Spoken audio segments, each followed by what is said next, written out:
Okay, welcome everyone to the Pro Trade Room Plus and Oil Inventories. My name is Lee Goldstein, the Trading Director for 10-Minute Trades. Please remember, I'm not a financial advisor. All the trades we discuss for educational purposes. It is possible to lose money trading futures, so please trade carefully. And I'd like to also welcome everyone on YouTube that's out there watching us this morning. Thank you for joining. And let's get started. Let's see what's going to happen here. So first things first, there was a 10 o'clock Canada report called Ivy Purchasing Managers Index. But like I said, we're here for crude oil inventories. No surprise that oil is somewhat bullish after, what's been going on in the markets over the past week. It's been kind of crazy. So, everybody can hear me okay? Sounds like everybody can. You can see me, hear me, see me, touch me, feel me. You know, I'll tell you a funny story. There are iconic pieces of music, right, that everybody has had music that affected them so dramatically that you might even remember where you were the first time that you ever heard a certain song. Or I would say that I absolutely remember where I was the first time I heard that song by The Who. I was never a Who fan, um, but I remember it was so, made such an impact on my life, that song, that to this day, it's probably 50 years ago, I remember exactly where I was when I heard it for the first time. And it's just, I mean, to me, it's an amazing piece of music. Amazing piece of music. Part of Tommy, which was one of the greatest records ever made. Anyway, it just got me thinking. When I do these trade rooms, a lot of you who have been with me for a long time, you know that when you do this kind of work, you can't help that things shoot through your head that have nothing to do with the trade room. We have a lifetime of memories, a lifetime of triggers, just like our trade triggers. We have lifetime triggers that go through our heads. We all go through this in our jobs, in our lives, whatever you do for a living. It's not so much that it's a trade room. It's just that I happen to do something where other people listen to me talk about it sometimes. So I might seem a little crazier than everyone else, but I'm really not. I'm sure that all of you out there have the same triggers. Anyway, Tommy was a trigger for me. Let's look at what's expected this morning. The forecast is for a little bit more than 1.5 million barrels of a drawdown. Okay, so they're expecting a drawdown. Already, price is bullish as we get here. My thinking is there may be a test of this high. It got tested at 830-ish. Okay, so it's not a bad magnet for another test to take place. That is a potential magnet. And it's a magnet that can be exacerbated by the news. So it's possible if there's a big drawdown, it could push. It could push. So we'll see. Anyway, that's what we're here for. We're here to see what happens with the oil report. The oil report has not been one of our regular live trades, but let's look at the DMM and see what's going on with oil.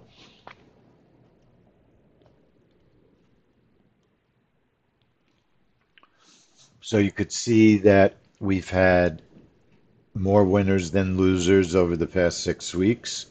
Let's take a look at last week. Last week was a very busy week. It was a very interesting week as well. Chantal, what's up? So we had a lot of events before oil last week.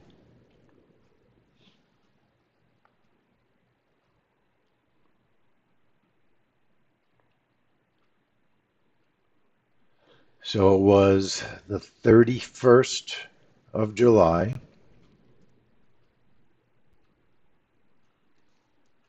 There's the oil breakout on the left.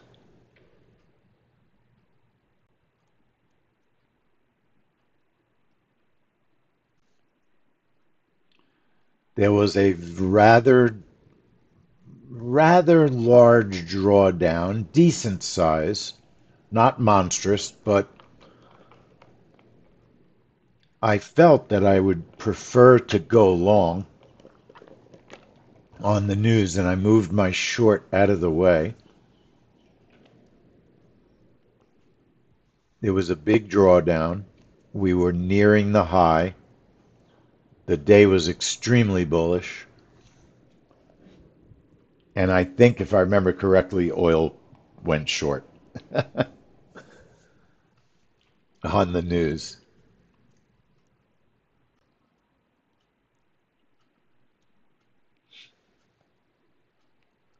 It was not a very big reaction, but it did go short, and it was a winner short. Okay? It was a winner short. So much for trying to outthink the market. Anytime I try to outthink the market with a news report, I get punished. Or, I wasn't punished. I didn't take a trade. But if you just left everything in place last week, it was a small move, small, 27 ticks roughly. Not bad. Let's take a look at the 24th of July.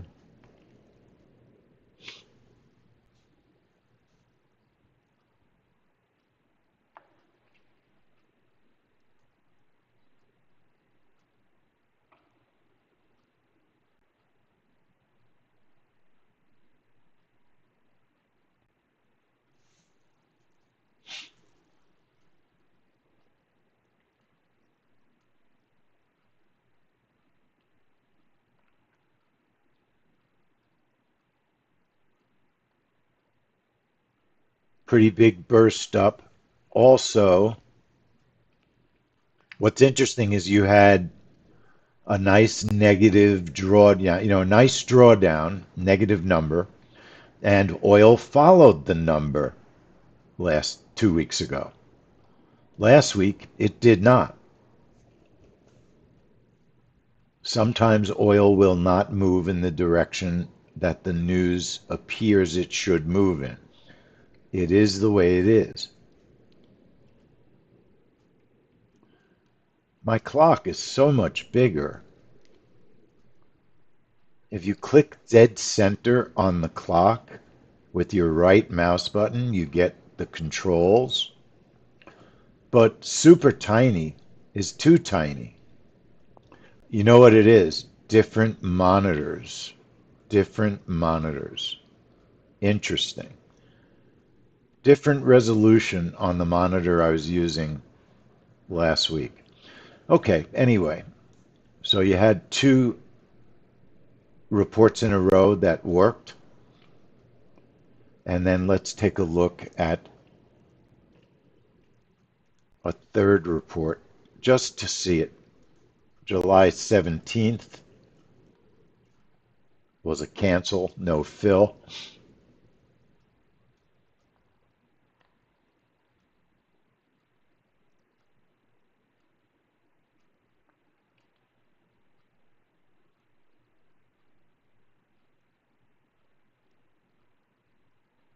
Okay, there is 10:30 right on the dot. News comes out. Nice big drawdown again. Another very sizable, almost 5 million. That's not a bad size drawdown. I would have thought there would be a reaction to the upside, even given again another Wednesday with oil bullish. Three bullish Wednesdays in a row.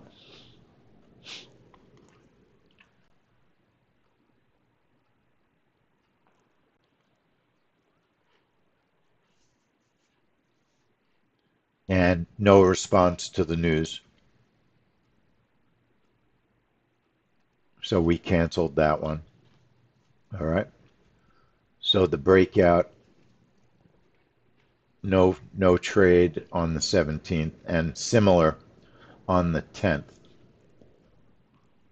I would say that oil's trading better than it has in a while. So it might be something that we are going to start to trade at some point soon in our prop account. That's what we're deciding right now. If we are going to make a change and add oil as a weekly trade. I'm leaning towards yes, and I'll make the decision in a week or so. So it's definitely something we're thinking about. You know, if we pull up, let me see if I can quickly, easily pull up a previous DMM. Give me 1 second.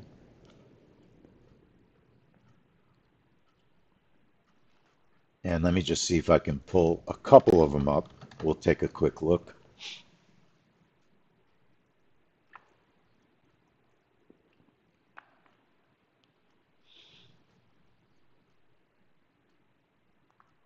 I got a few, so let me show them to you.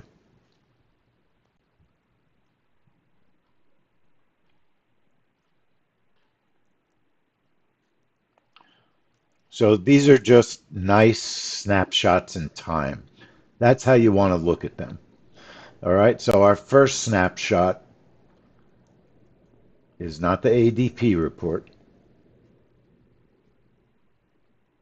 Our first snapshot goes back to the end of March into the almost the end of April. Okay, 6 week snapshot, and you have two winners out of six with two stops and two cancels. Okay, and then a more recent snapshot,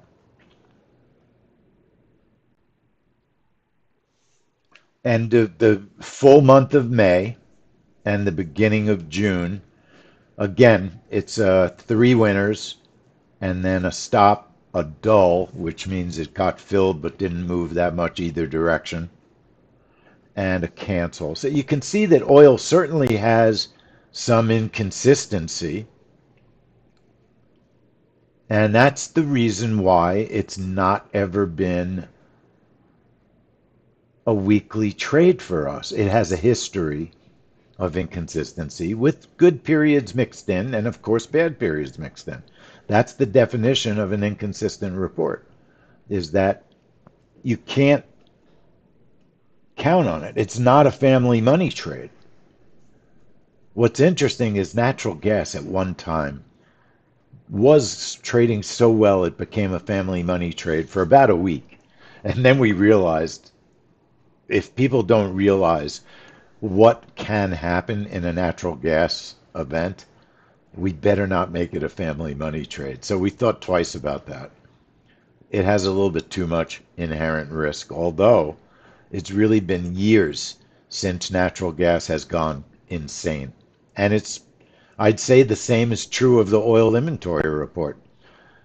At one time, they used to be very, very out of control volatile. I would not qualify them as that type of trade anymore. Anyway, here is what I'm going to do is sim our breakout in our regular account, and I'll set up an after the news trade in my Buell Knox account. So our DMM is a breakout, and we trigger at 10:29:58. And I would not try to talk someone out of trading this in a prop account these days. I think oil's trading manageably. I don't think it's the way that I believe you're going to build your account up because of the inconsistency, but I don't think it's an account killer like it used to be. Targets are 10 and 20. You know, one of the things that goes against the report is the stop is a 20, so you're risking 400 to making 3. It's risk to reward, not phenomenal. That does not normally stop me from taking a report, especially a report that's trading well.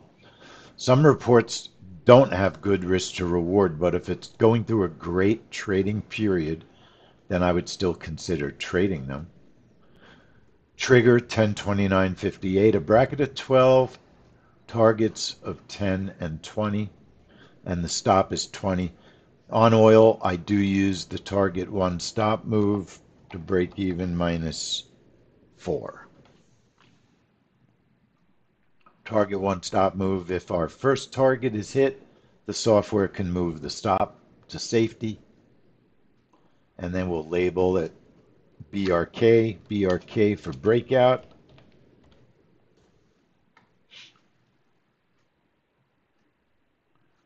Apply it, and then I'll check my brackets.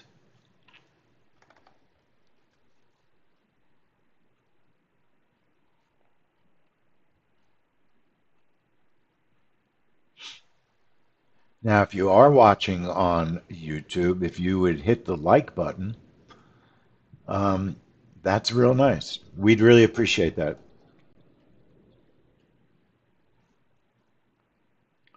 All right. So I'm just thinking, the VIX was so unbelievable on Monday. It was incredible. It was over 60. Was that right, Chantal? Did it get over 70? No. But the VIX was amazing. It was amazing. Checking our brackets. All right, everything looks good at the moment. I did want to show you, we did want to take a look at oil on a longer term, a little bit longer term time frame. 1029.58 on our trigger. Just looking at oil on a 15-minute chart for a moment here. So you could see it's been quite the bullish day with a pretty significant sell-off after it made new high after new high after new high after new high after new high all night, all day long. What's fascinating about this price action on a 15-minute chart, it just goes to show that it can be challenging to trade new highs. Now, you do have to keep in mind it's a 15-minute chart. You might have better opportunity for a pullback on a different time frame. But even still, oil, I'd say initially quite bullish, but now it has exhibited some weakness. It's still above the VWAP. And I should have looked at the chart before we checked our brackets, right? So now I have to redo the brackets.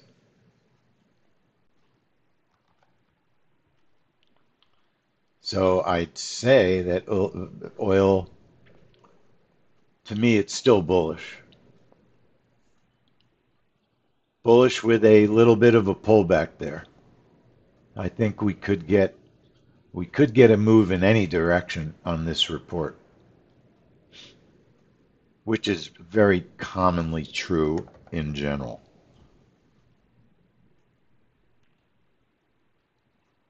So I'm interested.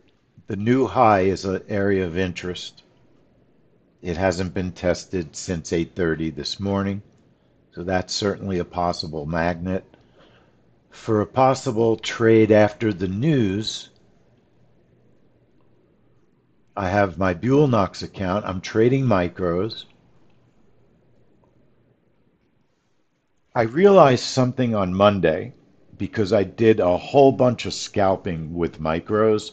Monday, if you remember, the Dow was down 1,000, 1,200 points. You can make and lose some very decent money with micros. So it's really important to realize that, when you get a prop account, they tell you, and everybody knows this, but new folks don't always know this. When you buy a prop account, when you subscribe, you're not getting a $50,000 account. You have to remember that it's the drawdown and the daily loss limits are the real value of that account. So most of the $50,000, which is a popular prop account size that a lot of us use, usually they have a $2,500 or $2,000 drawdown. So just don't forget to think of the account size as that number. It's not a $50,000 account. It's a $2,500 account. So trading with micros is completely appropriate because trading with full-size instruments is much more risk than the average trader should really be taking. If it were a cash account, you'd have to deal with margin. If you had a $2,500 account, there would be many times, especially if brokers raise margin, you wouldn't even be able to trade a full-sized instrument. So it is important just to be aware that when you trade in a prop account, it's not the 50,000 that really has the meaning, it's the drawdown. So my Buell Knox is a $2,500 account. That's what I'm trading. So it's not embarrassing and it's not being a baby to trade micros. It's actually smart. And on a very volatile day, you can make and or lose significant amounts of money. I think the point I'm trying to make is you can pass an evaluation trading micros. So it's just food for thought. Lots of what we do here, food for thought. Education, helping, right? I'm not the world's greatest trader. Oh, really? Well, I'm not. I still think, folks, that high of the day on oil is going to get tested.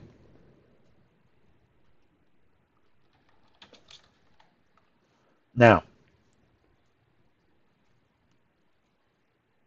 we are doing a reversal continuation trade in our Buell Knox account. And I just put in for 2 micros, and it's very flexible how you set up a reversal continuation. I'm just looking 8 ticks on my first target, 18 on my second, 20 tick stop. Okay. I might even go a 25 tick stop. And I'm going to make my second target 25 for now. But I'm also thinking in the back of my mind, depending on the news, I'm interested in that high of the day. Getting there, right? So it could be a magnet trade. That high of the day absolutely could be a set and forget magnet.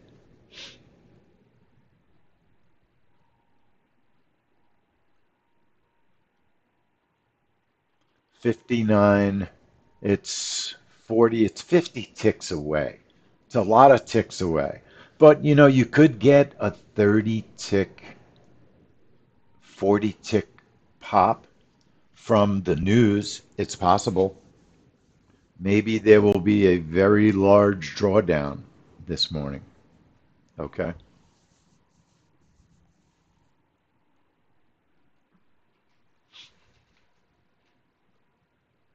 Where'd the time go? I hope everyone has checked their time sync. This trade room just flew by.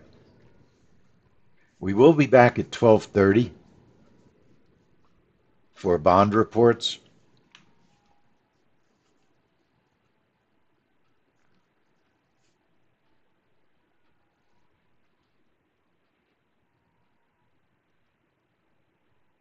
So don't forget, don't count on me to always be the one to remind you to check your time sync. That should be a habit that you get into every day, and you should do it before most trades, in my opinion. I would do it before most trades. But don't do it at the last second when you don't have time to run a program to put your computer in sync. Do it at the very beginning of the trade room. Do it in the morning when you first start up. Don't forget you can download the pre-trade checklist from our room drive, and the pre-trade checklist has time sync on it, and it also goes through everything in the setup to remind yourself how to set up a trade. Okay?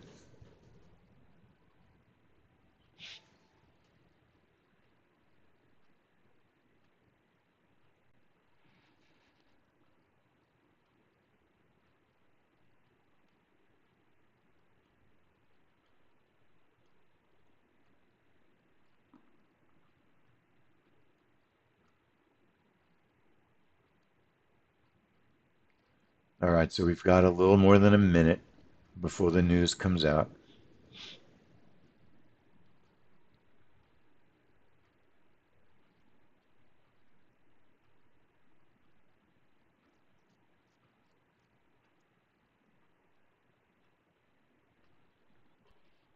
Okay, 1 minute.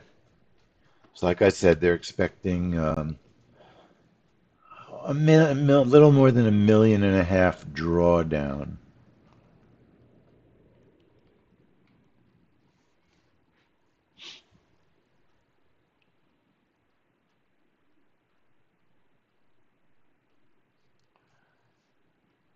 If price got to the VWAP and there was a drawdown within reason, that might be a good place to take a long.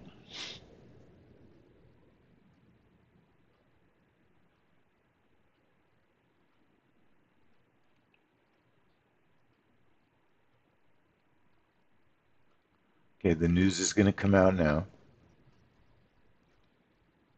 6 seconds.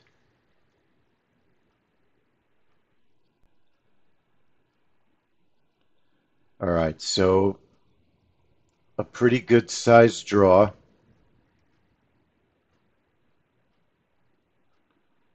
Pretty good sized draw. It's pushing price up.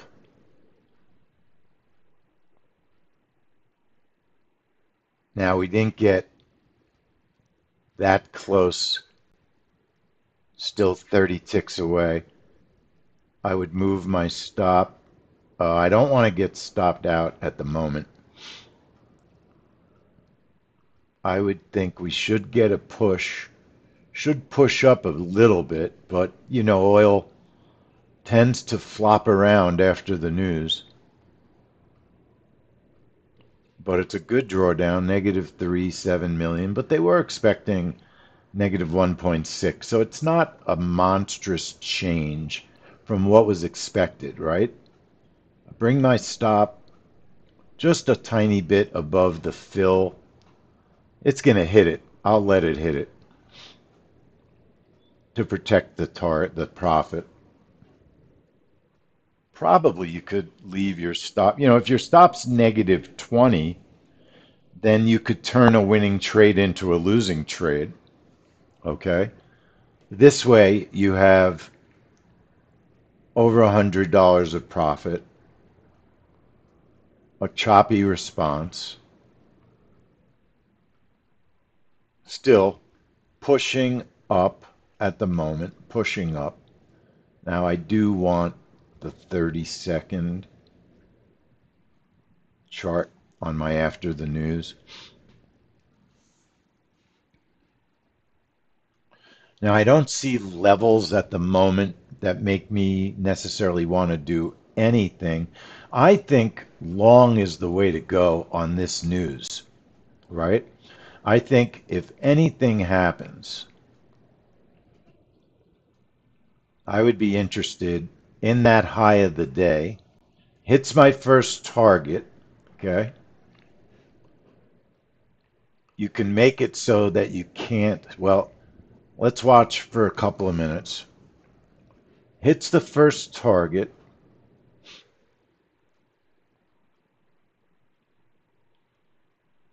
and the question is the bullishness going to return from the news? It was a decent drawdown, not beyond belief, okay? It's not a beyond belief drawdown. So the second target, it may not get there, and it could turn this discretionary trade into a small loser.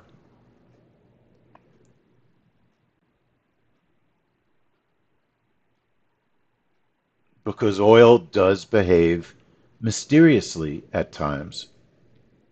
Even with the, and the drawdown was not monstrous.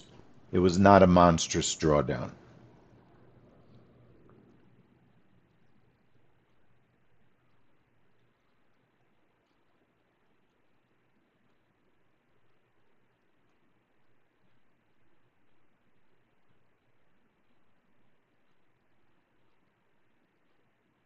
So just watching. It's going to stop. It's pretty heavy selling pressure there. I'd be surprised if we survive that.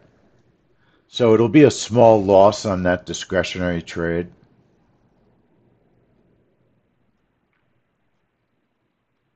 Although you can always get surprised.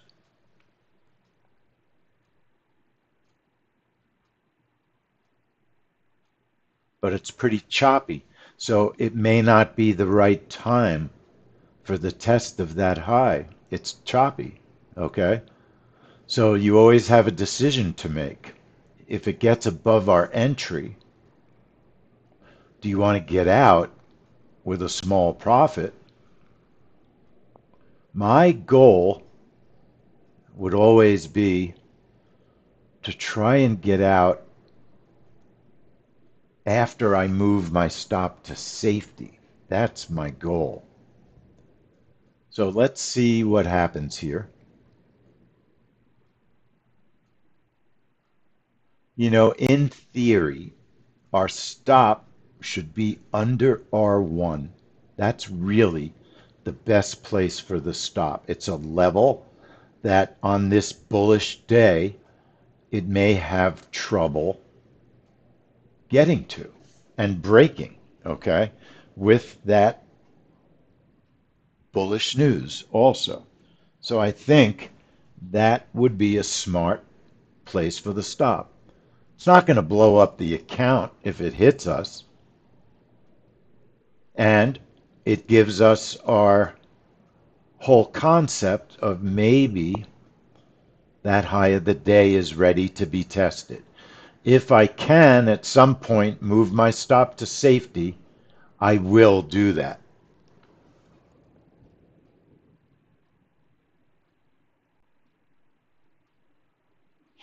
So let's watch for a couple of minutes.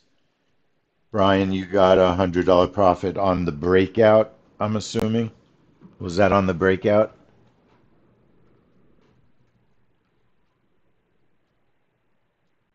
Now I could move my stop to safety. So no matter what, I'm a winner. I cannot lose on this trade now. And I can trail if I get the opportunity. I can manually trail as the price goes up if it continues. If it doesn't continue, I've lost nothing. I've lost nothing. Okay. Brian, why don't you type in and tell everybody what kind of setup you use, if you feel like it. Now, it looks like it's going to hit me,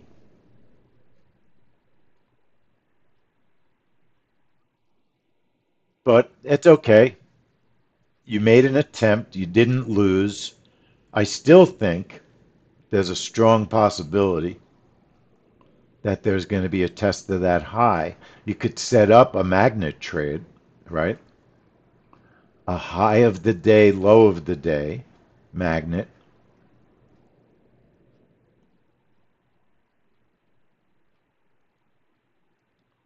Let's say we do it at 7%, which is pretty close. We'll do a 25 tick profit, a 25 tick stop. Let's see. And the nice thing about the magnet, put it in Buell. The nice thing about it is when you apply it and set it up, I'm going to turn off all my other stuff. I can put my, when it gets to 93, it's going to trigger. I think it should be closer. I think our trigger is probably, what's against us is that $75 number is kind of a round number, which oil sometimes will get repelled from. But let's just use a little bit closer, 5% proximity.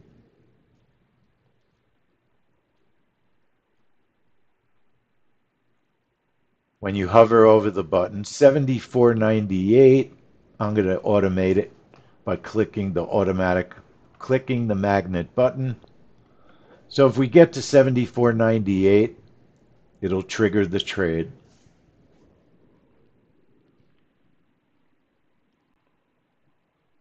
And I'm just going to watch here for a minute or two.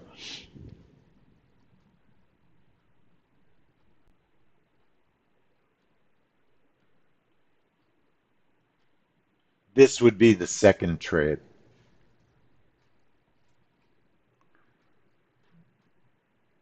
The breakout's the main trade. I think Adam Bryan just took his own discretionary trade.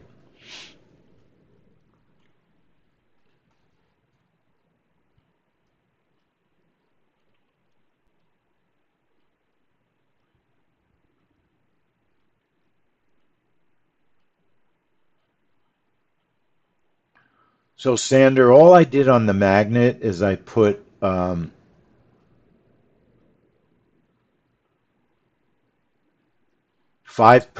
proximity, high of day, and a stop and target of 25 each. If the price gets to 74.98, it'll trigger the magnet for a test of that high. And remember, the magnet is before before the level, right? The target is the actual magnet. The first target is 75.11. So I did a 5% proximity. It looks like it wants to go.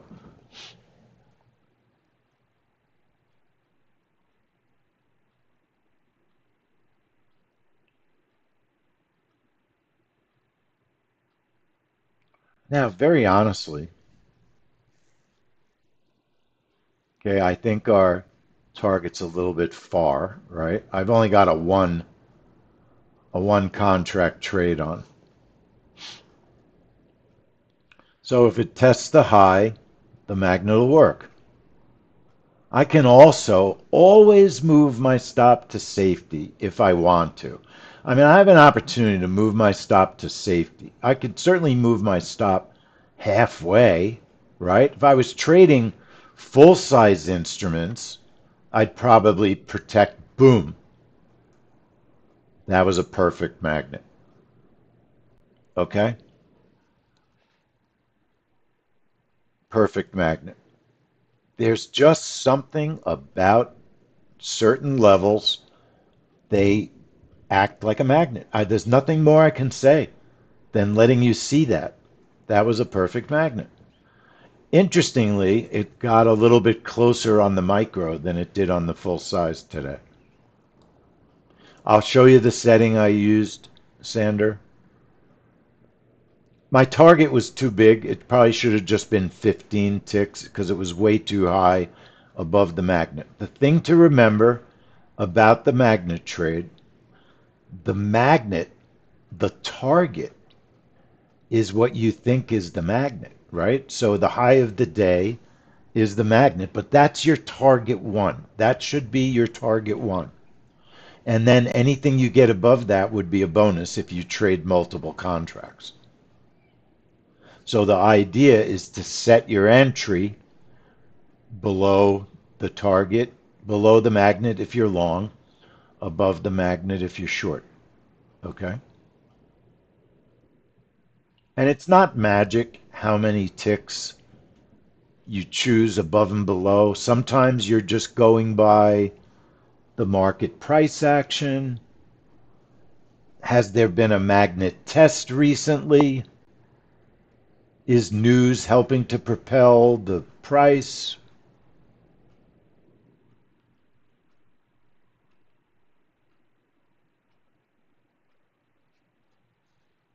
It's not magic, but that was a good one. That really just showed a good magnet trade. Okay, I want to thank everybody on YouTube for watching. Hit the like button on your way out. I'm going to shut down our stream. Thanks so much, and keep an eye on your email. Hit the notification bell. You know the routine. If you want to see more streams, we stream 3, 4 times a week at least.